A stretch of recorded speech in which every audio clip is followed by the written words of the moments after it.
the other thing that I think really made an impression on me was knowing that almost half of the young men that were killed that day were on that particular ship, the USS Arizona, and that you're standing in the presence of these fallen heroes, and that's really quite moving. And just it just kind of knocks you back on your heels when you're standing there thinking about what the horrific scene and what happened that day.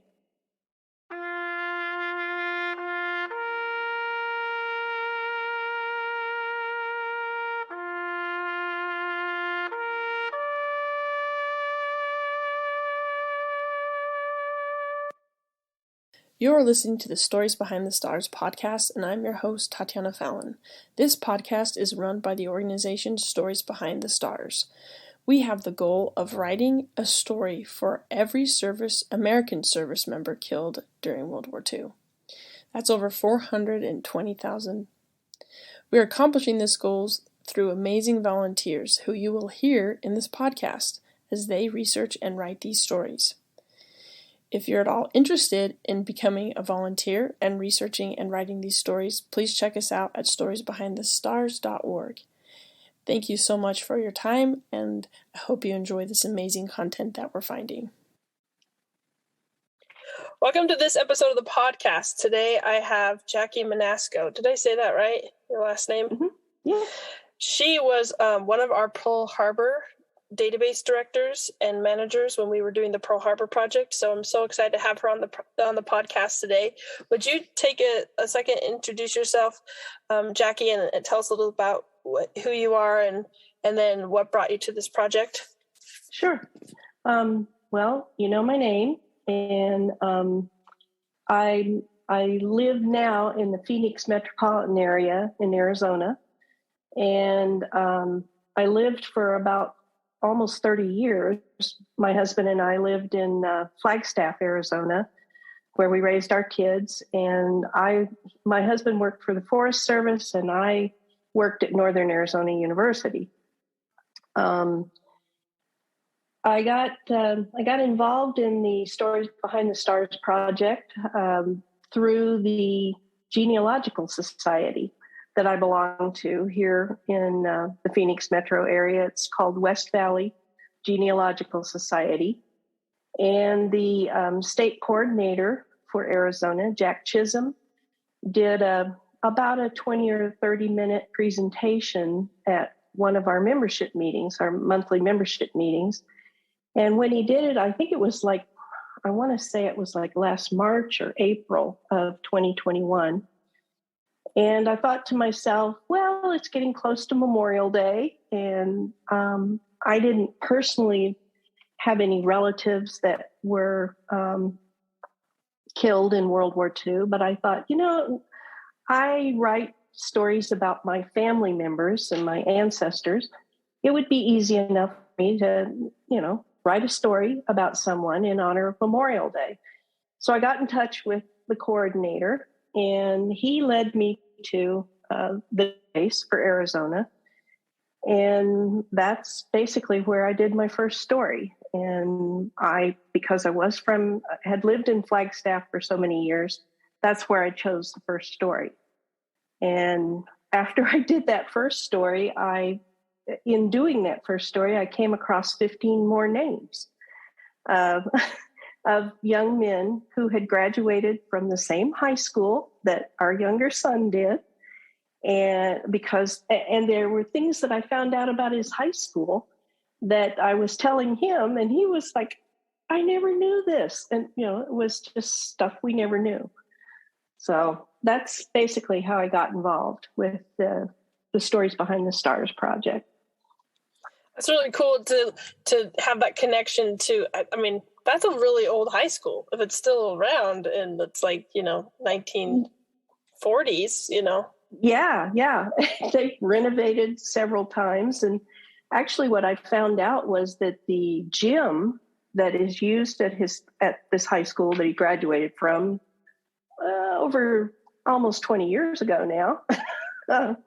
That particular high school gymnasium was built right after World War II, and they dedicated it as the World War II War Memorial Gym.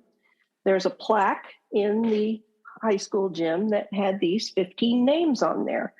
And that's how I came across all of this information.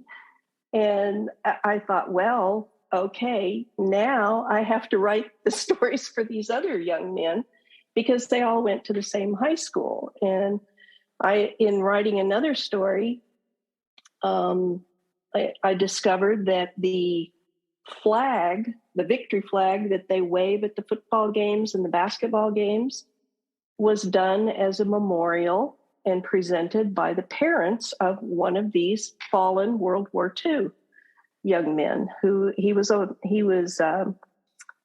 I forget what his actual job was, but he was on one of the bomber planes that was actually kind of a friendly fire kill. They went on a bombing run. Bombs were dropped. One of the friendly bombs knocks off the wing of the plane and the plane crashes. Yeah, that's like stuff we've seen in the movies, but that's basically what I found out about how that young man died. And his parents had someone design and sew a flag that is now, it's continued to be waved at all of their football games, basketball games, any graduations, all of those things. And it was dedicated in his memory. My son was going, Mom, I never knew this stuff. I went to that high school. No one ever talks about it. The plaque is still there. And it's sort of a shame that some of that history has kind of just gone by the wayside. But anyway, found out a lot of things we didn't know. That's really cool to, have that local connection. I mean, obviously you're not in Flagstaff anymore, but just like to have that connection. I mean, that would mean so much more to see that flag waving if you knew why it was there and who designed it and what it was for. I think that's one of the things that kind of excites me as we do this history is we're bringing up older stories. And I was listening to, I can't remember what I was listening to, but talked about how when we pass, we become memories. And if so long as people cherish our memory, then we still live on. And it hit me really hard. It's like, well, what happens with all the people that remember you die? Then what do you do? You know what I mean? Like then you're, no one remembers you. And so I think it's really important that we do this work because, this high school did a lot of things after the war to remember these young men who gave their lives for our freedoms. And then we forgot, Absolutely. I don't think it was malicious, No, not at all. It just happens. Yeah, it just happens. Intervenes and life goes on. That's what happens. So, yeah. Well, now the kids can Google search those names on the plaque and something will pull up and they'll find those stories if they're ever curious, any of those kids that go to the high school, thanks to your efforts. That's really cool. Well, I haven't finished all 15 stories because obviously I got involved with Pearl Harbor. And I sort of got, derailed a little bit, detoured. So what made you decide to volunteer to help out with the Pearl Harbor project? How did that happen? As well, once you do your stories and you, I guess before you write the stories, I did the STAR course on how to do things, what they're looking for and so forth, and joined the Facebook group, the STAR Corps Facebook group. And Don Milne put just an announcement on Facebook about the Pearl Harbor project and was looking for people to help. And I thought, well, what have I got to lose? I'm willing to help in any way. I basically told him, full disclosure, I've only written a few stories. And that I was originally born and raised in Oklahoma. I live in Arizona, and I at that time I had been to the USS Arizona Memorial at Pearl Harbor once, and so it certainly made an impact on me. My father served in the Navy during World War II, not for very long, but anyway, so I just had those kinds of connections, and then Don wrote back to me and said, "Would you be interested in being one of these co-directors?" And I was, well, okay. I hadn't quite expected to do that, but I thought, sure, I'm willing to do whatever needs to be done, whether it's write a story or do the research, whatever. And then it sort of just kind of, as things kind of settled out into how the Kobe Crump and Allison Albert and I worked together, I sort of ended up as the database person. I did have some experience, but mostly in Excel, and we were learning how to use Google Sheets. And so I had to learn a lot about Google Sheets, but databases in general kind of work the same way. And I'm certainly by no means any great giant expert in database, but I did have some experience, and now I have more. You have a lot more now. So my dad, he says that you're probably, you and Allison and Kobe are probably the three most experts on the Pearl Harbor Fallen. And because you've done so much work on that database trying to find everybody's name. So can you tell us, how difficult was it to get a good, accurate list put together? Well, I think in the very beginning, we were very, very lucky to have Catherine Rasdorf. She shared a database that she had been working on, and I think she's working on the Arlington National Cemetery project now. She was very helpful to us in so many ways, and she gave us, shared with us the database she had been working on, and that's where we started. The National Park Service also has a database. I wouldn't exactly call it a database. They have a list that's posted on their website, but they didn't, and I don't know if they do at this time just because I haven't looked lately. But when we were building the database, they were not sharing the names of the USS Arizona fallen. They had the other ships, but you couldn't find the USS Arizona. And it was like in progress or something like that is what their website said. So then I just started kind of looking around once, kind of just trying to get the database built and organized by ships, and those who weren't assigned to ships, it was mostly whether or not what branch they were in, whether it was Marine, Army Air Corps, or the Army. And then as in my poking around, I found another list from I think it was called the Pearl Harbor Organization or Association, something like that. They had another list of names, and I thought, well, I should compare the two lists to see. And so I basically was able to put names side by side and just kind of went, it took me a few days, but, just went down through the list. And actually, when I would find a name that was different or wasn't included on our list, I put them on a separate list, and then ultimately compiled, and I think we uncovered about 6 more names from what the National Park Service and what Katie had been able to pull together. So that's kind of how we built the database. And right now, we didn't include any of the civilians that were killed in or around the Pearl Harbor area in Honolulu, or the other airfields and so forth. Only the military fallen. So right now, that database sits at 2,341 names. And I think the original list that we had, or on some websites, the quoted number is 2,335 that were killed. So that's basically how we kind of started out with the database.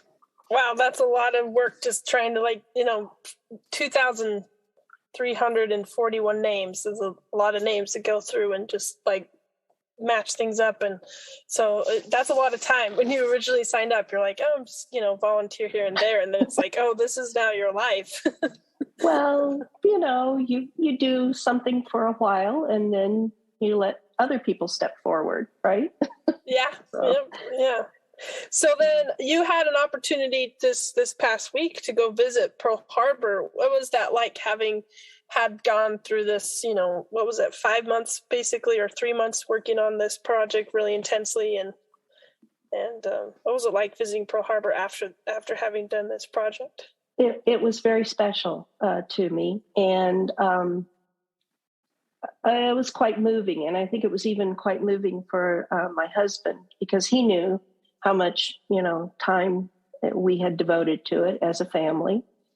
And we were lucky to get the tickets. I mean, it's not easy to get a ticket to get on the shuttle to go over. And it was just special moments, but more than anything, it was an honor to be able to be there and to stand there and look at names. And there were certain names that I was looking for in particular, because those were names of people that I had been more involved in writing their stories and so forth, just for a variety of reasons. And so when I had my list of names that I wanted to look at specifically, but just looking at all of those names, I could remember little snippets of things about different young men and so forth. And it was really quite moving.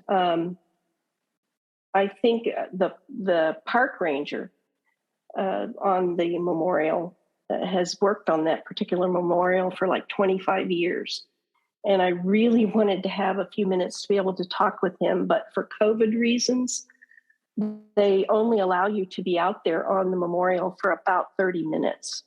So I was trying to take video. I was trying to take pictures. I was in a group of about 75 people, because that's about how many they take over on the shuttle each time. And it was, you just don't have enough time, basically, to be able to be there. But I know that the other thing that I think really made an impression on me was knowing that almost half of the young men that were killed that day were on that particular ship, the USS Arizona, and that you're standing in the presence of these fallen heroes, and that's really quite moving. And it just kind of knocks you back on your heels when you're standing there thinking about what the horrific scene and what happened that day. It almost leaves you, well, it left me speechless. That's all I can say. Yeah, especially because having gone through 3 months, learning their names and their stories and seeing a lot of their pictures, and then standing in the place where they were last standing, is pretty powerful. It's pretty impactful I feel like they've done a really beautiful job there at that memorial. And they have. I would also, I think, if you don't mind, I'd like to also talk about something that happened in the morning before we went out to the memorial. that morning, my husband and I went up to the National Memorial Cemetery of the Pacific and the Punch Bowl. I had never been there before. And it's, both of us talked about how we weren't prepared for just how spectacularly beautiful the spot is. And if you're ever on the island of Oahu, I think that is absolutely another place that anyone who is involved with this project really should visit, or anyone else, because it is just such an appropriate place for the people who are buried there and who are remembered there in the courts of the missing. We went up. It was about 10 o'clock in the morning, and the reason why I want to talk about this, and I'm probably going to get a little emotional. We were walking up towards the courts of the missing, just kind of glancing at various grave markers, and there was a very frail and elderly woman who was cleaning one of the grave markers, and we assumed that it probably had to be a relative. So we were trying not to get in her space, so to speak. We were trying to be very respectful of that and tried to quickly and quietly just kind of pass by. She stood up, turned around, and she looked at both of us and she said, "He was my brother." And so that was the opening to talk with her. And we said, "Oh, well, we're so sorry." And I looked at the date and she said, "He was killed in France in 1945. He's a World War II fallen." He was one of she said that she began to share some memories of her brother. And I looked him up on Fold 3. There is no story. I said to her, I tried to share just very briefly what the project, Stories Behind the Stars. And I said, "If you don't mind, I'd be very honored to write his story with your permission." And she said, "Oh, please do." And so, I have some details. I don't know her name. I think I do because I did a little bit of research. But she talked about how he gave her coins to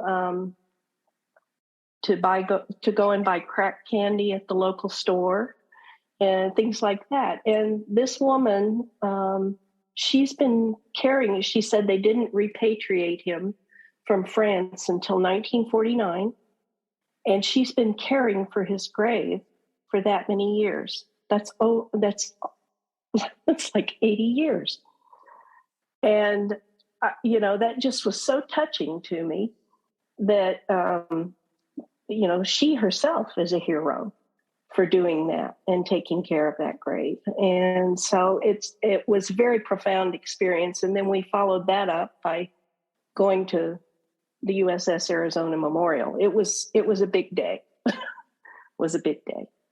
That sounds like a very emotion-packed day and fulfilling. Very much. Very much. Wow. That is so cool to have that experience and to see how, it's 80 years later and people are still mourning those losses and coping with that, and it's beautiful to hold space for people to share. That's one of the things that I think is so powerful when I do podcasts or do listen to these stories, different things, and just hold a place for people to share what their loved one was like, 80 years ago, or, memories that they might have or not have, but it's so powerful that we are doing this work for helping people, and what a cool experience for you to have.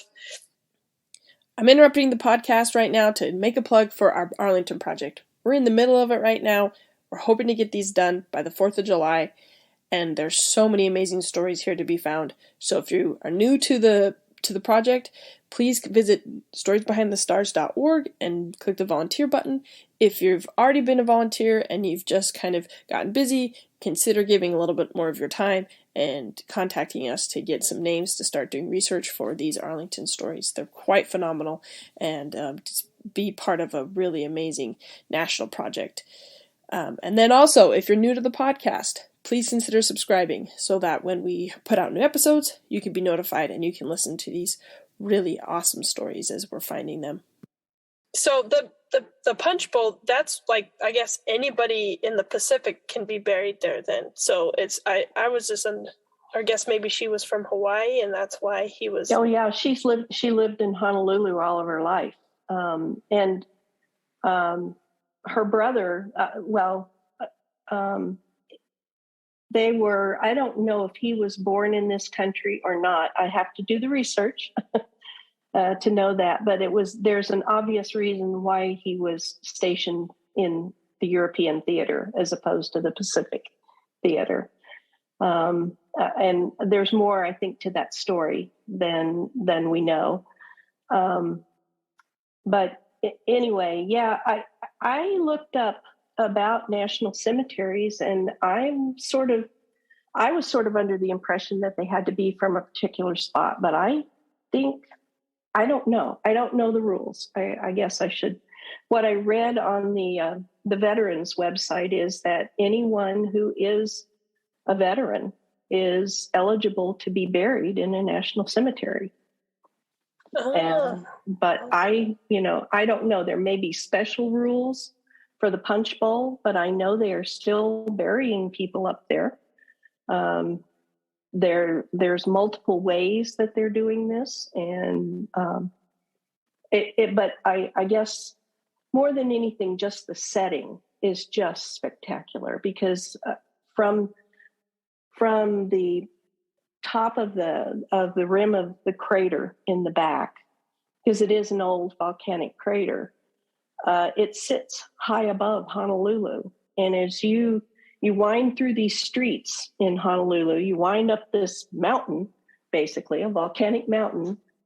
And when we came around the curve to get to it, you're looking at a spectacular vista of Honolulu. And that in itself was breathtaking. But it's just so peaceful because it's up and away from the noise of the city. You can hear bird song, and you still get the slight ocean breezes, and it's just a perfect spot for people who are to be remembered.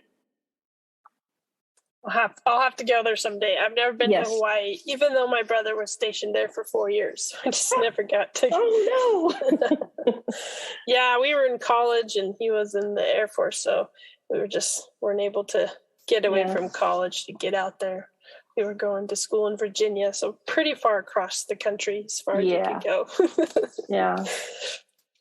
So you said that you had some stories that were more impactful to you than others while you're doing this project. Do you have any that just come to mind as things that why they might have been more impactful than other stories? Or Well, I spoke a little bit about the ones where I came across the 15 names from from our son's high school in Flagstaff, but the story that kind of where I started with that was a sailor named David.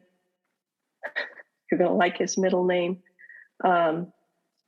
David Crockett Lowrey Jr. And they lived for quite a little while, his family, in Flagstaff. He graduated from Flagstaff High School, and he actually served in the Navy. He was married, and I think he married just prior to. I'm just trying to remember the story I'm not reading the story. But it was like maybe a few months before he was drafted. He was he served on a minesweeper. And he actually worked in the engine room, and the naval report that I was able to find about the incident was basically it was the minesweeper hit a mine, and it hit in the forward engine room where he was. So he was killed, and he's basically one of those names. But I think he's remembered at the tablets of the missing at the National Cemetery in Manila is where he's remembered, because it was off the coast of the Philippines where the minesweeper hit the mine. They were sweeping the coast, trying to clear the the path for So invasion. minesweepers, they're like smaller boats that were used to just go before the big cruisers, I guess that's my guess, is that it's their job to come in and try to clear the path and detect them, and then hopefully not get blown up. But this one did. Wow. Sadly. This sounds like a really, really scary job. Let's put you all in a boat and go try to detect the mines. I mean, like, so much of World War II, and as I do more research and find out more, I'm just like, oh my gosh, like, if it was nowadays and everyone knew everything that was happening, like you see with the war in Ukraine, Mm-hmm. I think everybody in the home front would just be so sick to their stomachs, just like everything that was happening, and just like, wait, what were they? How did that, like, hear these stories. I'm like, this is crazy, but so I think it's interesting to see how all these men played these different parts in the war, and there was fatal consequences, but they were necessary roles. And it's really fascinating to see. Like, I've not heard or read a story of a minesweeper yet. So, well, there's one.